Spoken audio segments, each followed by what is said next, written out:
2024 Dhaka premier league বাবা সালাউদ্দিনের বিপক্ষেই সেদিন লিস্টে ক্রিকেটে তথা জিপিএল অভিষেক হয় নুহাইল চান্দিদের। কোচ মোহাম্মদ সালাউদ্দিন ছিলেন প্রতিপক্ষ দলের হেড কোচ।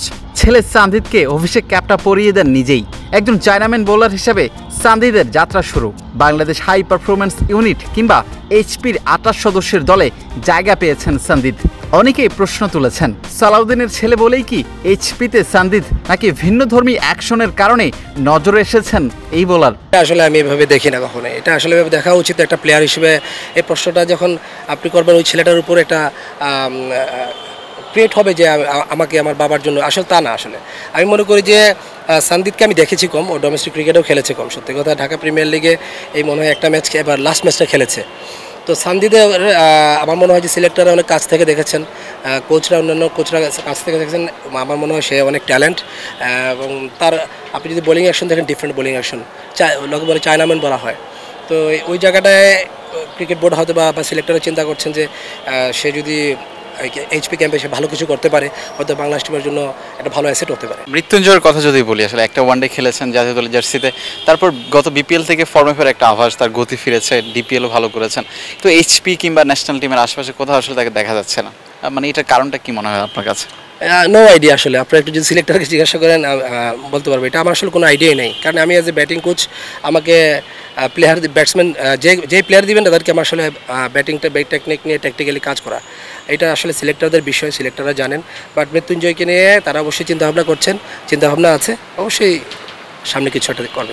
গিফট দেওয়া উচিত যারা ডোমেস্টিক ক্রিকেটে বেস্ট পারফর্মার, তাদেরকে একটা গিফট দেওয়া উচিত যে ইন্টারন্যাশনাল ক্রিকেট খেলার জন্য। আপনি যদি একটা প্লেয়ারকে ইন্টারন্যাশনাল সুযোগ না দেন, তাহলে কীভাবে বুঝবেন যে সে ইন্টারন্যাশনাল ক্রিকেট খেলতে পারবে কিনা না? অবভিয়াসলি তাদেরকে ওই প্রাইজটা দেওয়া উচিত। আপনি যদি কালকে একজন কোচ বলেছিলেন যে আসলে নাইম শেখ যেই জায়গাটাতে খেলে ওই জায়গাটাতে ওপেনার অনেক বড় একটা জায়গা। তবে নাইম শেখ তো প্রুভেন প্লেয়ার ছিল, এর আগেও সে ন্যাশনাল টিমে খেলেছে, ঘরোয়া লিগে সে পারফর্ম করেছে, সে টেনেছে এই টিমের খেলাটা। আসলে একটা সিরিজ দেখে কি আসলে নাইম শেখকে কি ফেলে দেওয়া যায়, বা নাইম শেখকে যে পারফর্মেন্স মূল্যায়ন করা যায়? না, দেখেন, এইভাবে আমি চিন্তা ভাবনা করছি না। নাইম শেখকে অবভিয়াসলি বাংলাদেশ এ টিমের অনেক সফর আছে, ওই এ টিমের সফরে হয়তো বা সে আরও কনসিস্টেন্ট পারফর্ম করা তার জরুরি।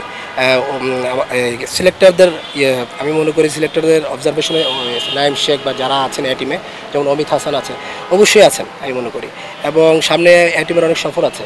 ওই জায়গাগুলো ভালো খেলতে পারলে আমি মনে করি নাইম শেখ এবং অমিত হাসান তারা কামব্যাক করবে। একটা জিনিস কি ভাই, প্লেয়ারদের পারফর্ম তো সবসময় আপ ডাউন করে, তবে একটা প্লেয়ার যখন পিকে থাকে তখন যদি তাকে সুযোগ না দেওয়া হয়, এটা আসলে পরবর্তীতে যখন তার ফর্ম হারিয়ে হবে তখন তো অনেক বড় একটা আক্ষেপের জায়গা হবে, এখন যেহেতু ফর্মে আছে। রাইট, আমি আপনার সাথে এগ্রি। বাট একটা জিনিস আপনার মানতে হবে যে আমাদের ডোমেস্টিক ক্রিকেট আর ইন্টারন্যাশনাল ক্রিকেট রাতার দিন তফাৎ, অনেক তফাৎ। লাইক আপনার ঢাকা প্রিমিয়ার লিগের আমরা যে উইকেটে ক্রিকেট খেলি, ওই ইন জেনারেলি এইসব উইকেটে ইন্টারন্যাশনাল ক্রিকেট খেলা হয় না। তো সিলেক্টররা ভাবনা করেছেন যে কীভাবে তাকে আরেকটু মোটিভেট করে, আরেকটু ভাষা মাজা করে, নার্সিং করে ইন্টারন্যাশনাল ক্রিকেটে আনা যায়। এর জন্য বাংলাদেশ এ টিমের সফরগুলো কিছু রেখেছে, কিছু খেলা আছে। আমি মনে করি ওইখান থেকে এসে টিমে ঢুকলে ভালো। বিলাল হোসেন শিমুল, ক্রিকেট 97।